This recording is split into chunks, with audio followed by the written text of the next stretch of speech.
The first cultural group that we'll look at in detail is the JUM'HOANSI people of southern Africa, some of the most intensively studied peoples in the world.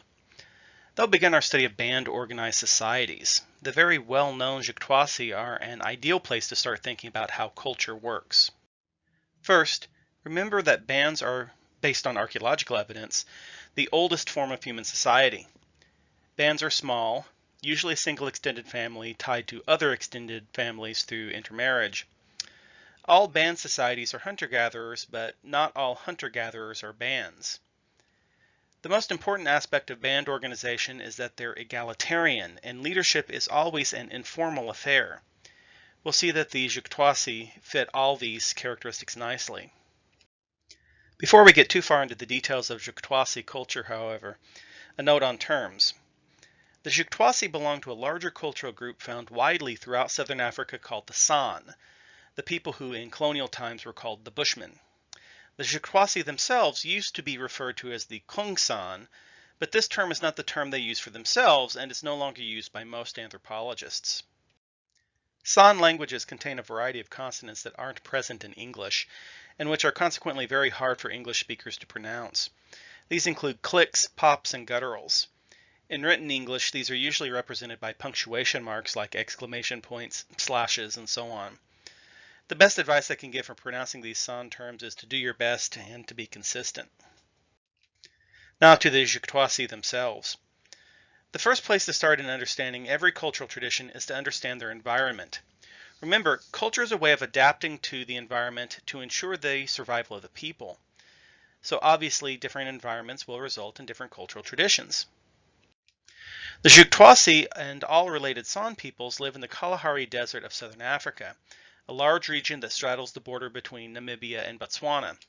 The JUM'HOANSI themselves live in the Dobe region of the Kalahari, roughly 300 square mile region structured around 10 watering holes.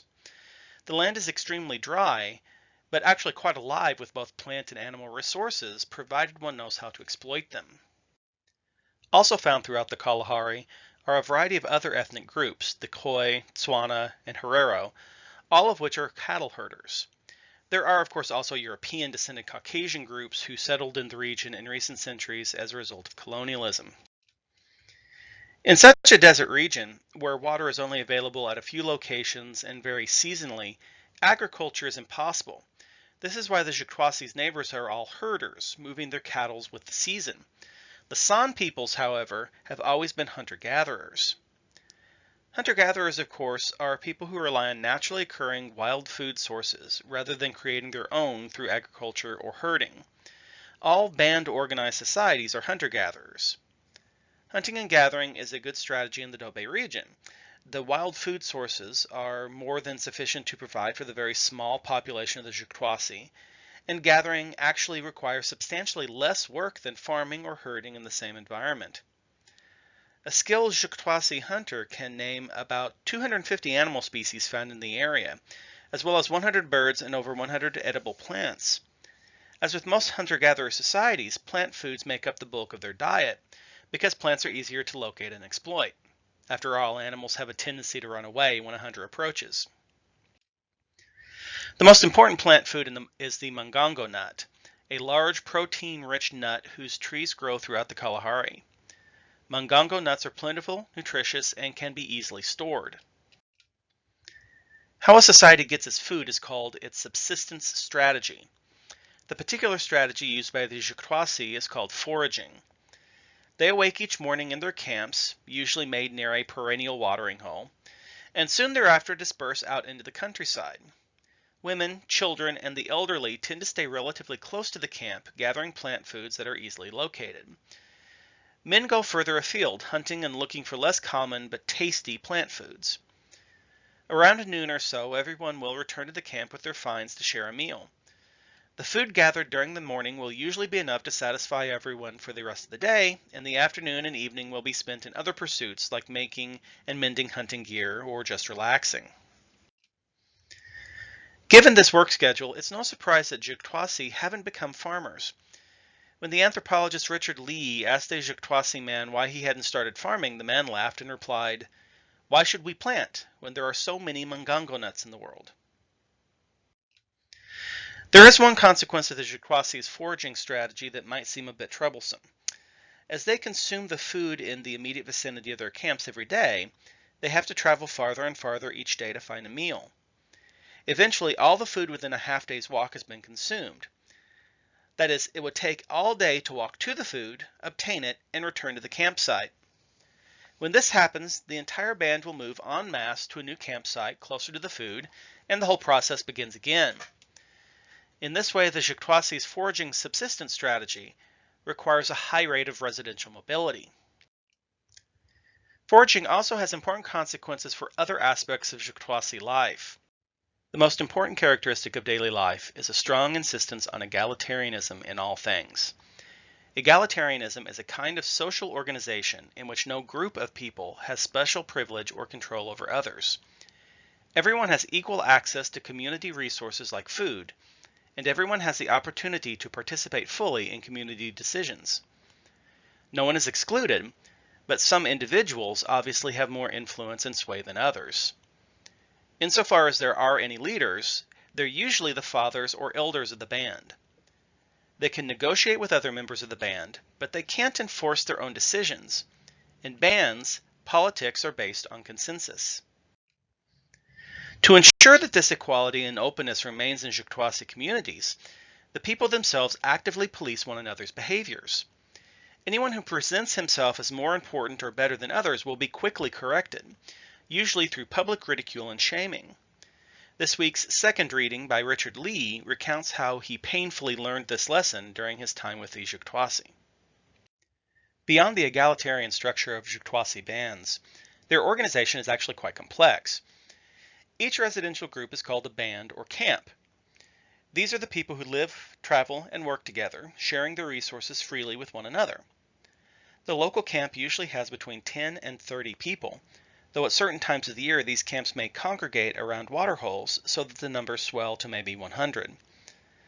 All the members of the same camp are close kin to one another, but the membership is also very flexible.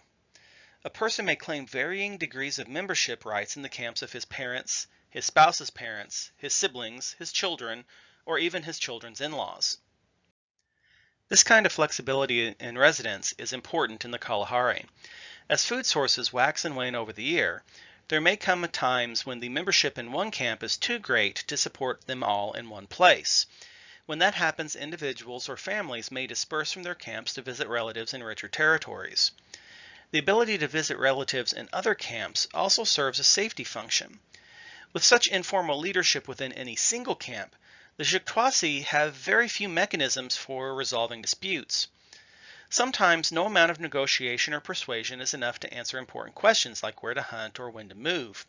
Fighting, even deadly fighting, is common, and when things become too tense to be tenable, one or more of the disputants often simply leaves. This is known as voting with one's feet, because important decisions are made by seeing who walks away in which direction. The flexible structure of JUM'HOANSI camps, though, depends on knowing which camps one can claim membership in, and that requires knowing who one's kin are. Kinship is one of the most important dimensions of culture throughout the world, because it's often the foundation of the most important relationships one forms as a member of society. The JUM'HOANSI are no exception, but they are rather unique in their complexity. Like kinship in all cultures, JUM'HOANSI kinship is determined by parent-to-child relationships. Unlike most other cultures, though, those relationships do not divide the community up into groups like clans or lineages. Instead, kin are divided into two broad categories: joking kin, with whom one shares an easy, open relationship, and avoidance kin, with whom one's relationship is much more restricted and respectful. Kin of older generations are often of the avoidance type, and those of one's own generation are often of the joking type, but this isn't always the case. Violating the rules of avoidance can create great offense, so it's essential to know exactly one's kinship relationship with everyone else in the camp. And then there's the complication of what to do with non-kin. Kinship is the basic principle of social interaction among the JUM'HOANSI, so interacting with non-kin becomes extremely difficult. There are no obvious rules for how to do it. So the JUM'HOANSI extend kinship relationships to non-kin based on a person's name. A man with the same name as one's brother is called brother and treated as such. A woman who shares your mother's name is referred to as mother. Thus, while the Juktuasi communities are very small, their kinship rules make daily interactions extremely complex. Kinship is defined mostly by parent-to-child relationships, but before children come along, a marriage usually has to take place. Marriage among the Juktuasi is a rather informal affair. Parents arrange their children's first marriage, which usually takes place when the future spouses are in their mid-teens. The parents will choose a future son or daughter-in-law with an eye toward that person's potential to produce food to support the family, as well as more general character traits. Their decisions may or may not take into account the desires of the future spouses, though of course not many parents will choose a spouse that their child absolutely despises. The actual marriage ceremony enacts a kind of faux marriage by capture, where the bride is stolen from her parents. This is usually just for show, but can be rather violent if the girl actually doesn't want to marry the boy chosen for her. Luckily for those girls, though, divorce is very simple in Juktuasi society and amounts to a public declaration that the marriage is dissolved. Thanks to the very strong egalitarian ethic among the Juktuasi, women or men can dissolve their marriage with equal ease, and all subsequent marriages will be arranged by the spouses themselves. It's because of this easy divorce and remarriage that most just accept their parents' choice of first spouse, and it's also why over half of all first marriages end in divorce in relatively short order. The Juktuasi subsistence strategy is founded around the idea of sharing food within the camp. Everyone brings food to the camp daily, and all the food is then shared openly among the whole group. But life requires other things than just food, tools, clothing, and so forth. All must be acquired somehow, and some people are simply better than others at making those things. This is where the economy comes into play, moving goods from those who make them to those who will ultimately use them. Among the Juktuasi, at least before the appearance of modern markets and money, the economy relied on what anthropologists call reciprocity, a kind of gift-giving. We practice it in our own society on birthdays, Christmas, and so on. The Juktuasi call their reciprocal gift-giving hiksaro. In this system, one person gives a gift to another freely and without obligation. That gift creates an enduring social relationship between the two. There is an expectation, but no real requirement, that the gift receiver will reciprocate the action in the future by giving a different gift to his partner. The gifts themselves are chosen with the person's needs and personality in mind, but the material items are of less importance than the relationship they create. Those relationships can then be called on for non-economic reasons, like support in a dispute or help in obtaining food during shortages. Like all cultures, these Juktuasi have religious beliefs. Their religion is the sort anthropologists call shamanism. A shaman is a person who has received special training in how to deal with supernatural parts of the universe, and who usually serves primarily as a healer of illnesses brought on by supernatural means. Among the Juktuasi, anyone can become a shaman if he or she wishes to undergo the training. This is consistent with their egalitarian ethos, and about half of all men and a third of all women choose to undergo the training, even though it is extremely difficult. They're willing to do this because being a trained shaman conveys great prestige on an individual, though it doesn't grant him or her any special authority in non-religious matters that affect the community. The Juktuasi religion is largely centered around healing ceremonies called kia dances, during which shaman, sometimes several, dance to the point of physical exhaustion. This, they claim, activates a special substance called num in their guts and causes it to rise into their head. Num allows the shaman to heal sick individuals and to travel to the spirit realm to negotiate with the spirits who cause illness. These spirits are called GANGWASI and are the spirits of deceased ancestors. They're the ultimate causes of most illness and misfortune.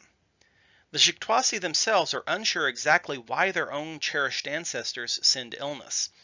Some claim that they do so as punishment for wrong behaviors.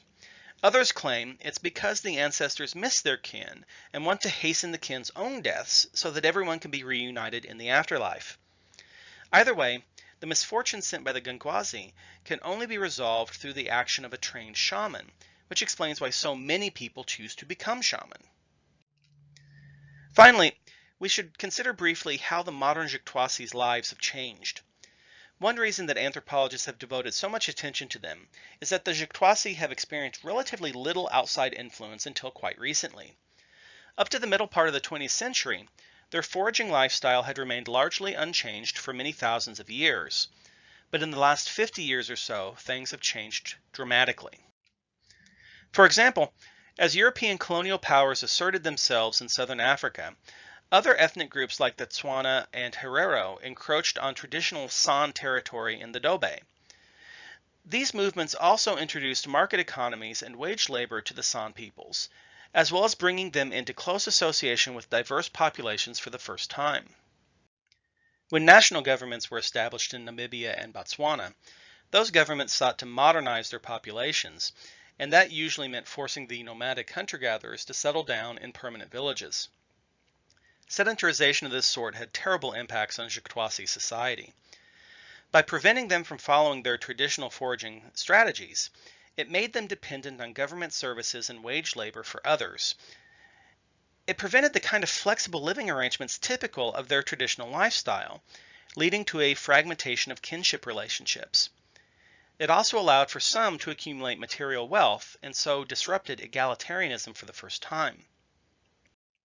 Luckily, though, the Jukwasi and their allies were aware of these changes as they were happening. Through a variety of means, some of them aided by anthropologists, the Jukwasi have been able to save their traditions and adapt to the encroaching global world. Today, most Jukwasi live in permanent villages and work for wages, but they've maintained their own traditions as well. Some few even continue to live in the bush, following their ancestral hunting and gathering lifestyle, some of the last remaining band-organized communities on Earth.